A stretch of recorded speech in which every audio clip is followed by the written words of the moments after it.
Hello, welcome to Iqra GS. आपका स्वागत है आपके अपने यूट्यूब चैनल इकरा जीएस में। आज जो 12th का एग्ज़ाम हुआ है, फिजिक्स का एग्ज़ाम हुआ है, उसका ये आपका आंसर की है सेट नंबर ए का। आपका जो भी सेट होगा आप अपने क्वेश्चन के अकॉर्डिंग उसके आंसर को मिला लीजिएगा, ठीक है। आइए हम देखते हैं इसके फर्स्ट क्वेश्चन को। इसका जो फर्स्ट क्वेश्चन है कि आवेश का रेखीय घनत्व का मात्रक होता है। तो आवेश के रेखीय घनत्व का जो जो मात्रक होता है वो कूलम्ब पर मीटर होता है। तो इसका सही जवाब है option number A. Next question है क्वेश्चन नंबर 2। वैद्युत क्षेत्र की तीव्रता का विमीय सूत्र होता है, ठीक है। डायमेंशनल फार्मूला क्या होगा? तो इसका सही जवाब है ऑप्शन नंबर बी, ठीक है। ML T-3 A-1, ठीक है। नेक्स्ट क्वेश्चन है क्वेश्चन नंबर 3। 8 कूलम्ब ऋण आवेश में उपस्थित इलेक्ट्रॉनों की संख्या है। तो इसका सही जवाब है आपका ऑप्शन नंबर ए, 5 × 10⁻19, ठीक है। नेक्स्ट क्वेश्चन है आपका क्वेश्चन नंबर 4। 5 कूलम्ब के दो बराबर तथा विपरीत आवेश परस्पर 5.0 सेंटीमीटर दूरी पर रखे गए हैं। इस निकाय का वैद्युत द्विध्रुव आघूर्ण है, ठीक है। तो इसका जो आपका पूछ रहा है डाइपोल मोमेंट पूछ रहा है, तो इसका सही जवाब हो जाएगा आपका ऑप्शन नंबर बी, 25 × 10⁻2 कूलम्ब पर मीटर। ओके, क्वेश्चन नंबर अब 5 देखते हैं। क्वेश्चन नंबर 5 दिया हुआ है, धातु के आवेशित गोले के पृष्ठ से गोले के केंद्र की ओर जाने पर वैद्युत क्षेत्र जो होता है, इलेक्ट्रिक फील्ड जब वो उसके सेंटर पर निकलता है तो क्या होता है, वो शून्य होता है। इसका सही जवाब ऑप्शन नंबर डी है, ठीक है। नेक्स्ट क्वेश्चन देखते हैं क्वेश्चन नंबर 6 कि एक बंद पृष्ठ के अंदर n वैद्युत द्विध्रुव स्थित है। बंद पृष्ठ से निर्गत कुल वैद्युत फ्लक्स होगा, ठीक है। बंद पृष्ठ से निर्गत कुल वैद्युत फ्लक्स होगा वो शून्य होगा। नेक्स्ट क्वेश्चन है क्वेश्चन नंबर आपका 7, ठीक है, कि निरक्षीय स्थिति में वैद्युत द्विध्रुव के कारण वैद्युत विभव होता है। तो क्या होता है आपका, ये शून्य होता है, ठीक है। क्वेश्चन नंबर अब 8 देखते हैं। क्वेश्चन नंबर 8 इसका है कि एक इलेक्ट्रॉन 5 वोल्ट विभवांतर तक त्वरित किया जाता है, इलेक्ट्रॉन द्वारा अर्जित ऊर्जा होगी। तो इसका सही जवाब है आपका ऑप्शन नंबर ए, 5 जूल होगी, ठीक है। नेक्स्ट क्वेश्चन है क्वेश्चन नंबर 19, वो क्वेश्चन नंबर 9 है कि विद्युत क्षेत्र E तथा विद्युत विभव V के बीच संबंध। तो E इज इक्वल टू क्या होता है, E इज इक्वल टू होता है आपका dV/dr, ठीक है। तो ये आपका सही जवाब हो जाएगा ऑप्शन नंबर सी।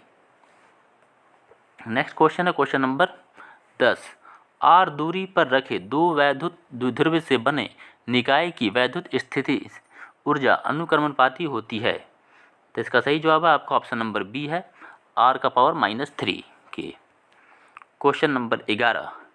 पिको फैराडे मात्रक है। तो पिको जो फैराड जो होता है मात्रक होता है वो वैद्युत धारिता का मात्रक होता है।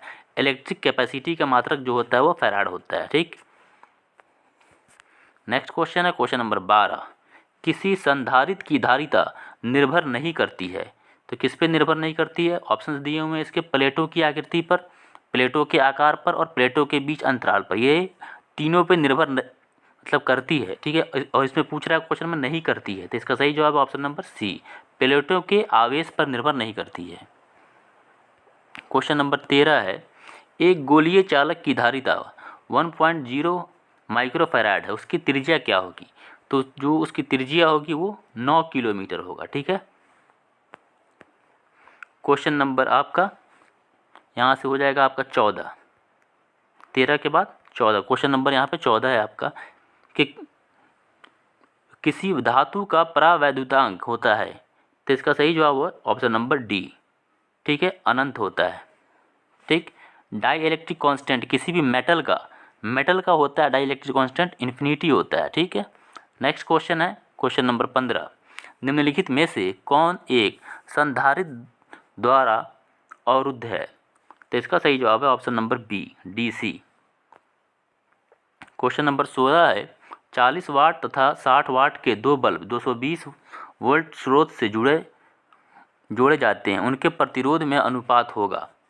तो इसका सही जवाब है ऑप्शन नंबर डी, ठीक है, 3:2 का होगा। अभी आप सिर्फ इसका आंसर मिला लीजिए, बाद में इस क्वेश्चन को हम डिस्कस करेंगे। नेक्स्ट क्वेश्चन है क्वेश्चन नंबर 17, किसी तार का प्रतिरोध 500 ओम है, उसकी विद्युत चालकता होगी। तो उसकी विद्युत चालकता जो होगी ये आपका निकालने के बाद जो आंसर आया है ऑप्शन नंबर ए सही है, 0.002 पर ओम। नेक्स्ट क्वेश्चन है क्वेश्चन नंबर 18, ठीक है, कि n समान प्रतिरोधक पहले श्रेणी क्रम में तथा उसके बाद समांतर क्रम में जोड़े जाते हैं, अधिकतम तथा न्यूनतम प्रतिरोध का अनुपात होगा। तो इसका सही जवाब है ऑप्शन नंबर डी, n² होगा। क्वेश्चन नंबर 19, क्वेश्चन नंबर 19 है, विभव मापी की सुग्राह्यता को बढ़ने के लिए क्या होता है, उसके बढ़ने के लिए इसके तार की लंबाई को बढ़ानी होगी। ठीक है, इसके तार की लंबाई को क्या करनी पड़ेगी, बढ़ानी होगी। नेक्स्ट क्वेश्चन है क्वेश्चन नंबर 20, वैद्युत संबंधित किरचॉफ्स का द्वितीय नियम संबंध रखता है। तो ये जो आपका किरचॉफ्स का सेकंड लॉ जो होता है वो आपका जो होता है एनर्जी कंजर्वेशन पे वो आपका है। ठीक है ना, तो ऊर्जा संरक्षण से संबंधित है, ये आपका सही जवाब हो जाएगा। नेक्स्ट क्वेश्चन है क्वेश्चन नंबर 21, कि निम्नलिखित में से कौन चुंबकीय क्षेत्र की तीव्रता का मात्रक नहीं है। तो इसका सही जवाब है ऑप्शन नंबर डी, न्यूटन पर एम्पियर स्क्वायर। फिर क्वेश्चन नंबर है 22 है, म्यू नॉट और एप्सिलॉन नॉट उसका पावर है -1/2 का मान है।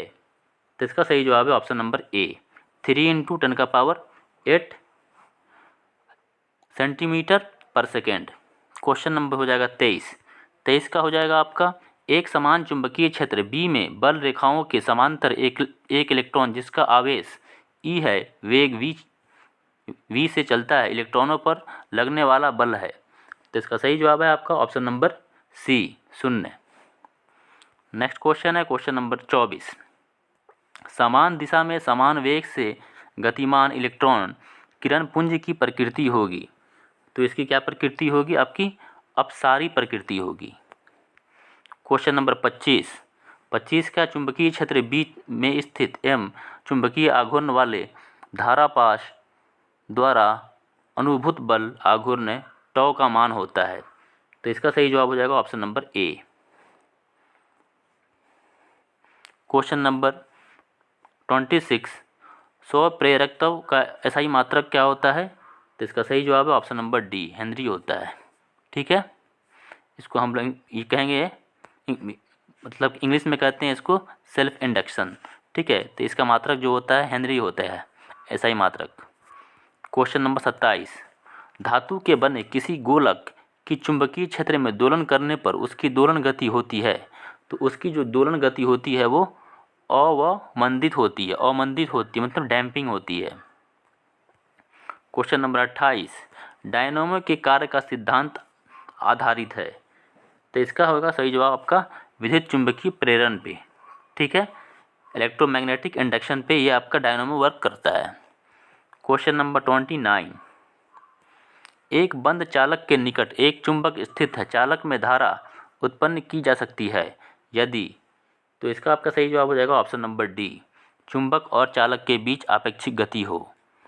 क्वेश्चन नंबर 30 है, चल कुंडली गैल्वेनोमीटर में प्राप्त धारा का मान समानुपाती है। तो इसका आपका सही जवाब है ऑप्शन नंबर ए, विक्षेप पे थीटा के। क्वेश्चन नंबर ये आपके इस सेट में क्वेश्चन नंबर 30 तक ही है, बाकी नेक्स्ट पार्ट में जब हम लाएंगे तो इसके बाद 30 के बाद जो भी क्वेश्चन बचेंगे हम सबको करा देंगे। ओके, जब तक आप लोग 30 तक क्वेश्चन को आप लोग मैच कर लीजिए।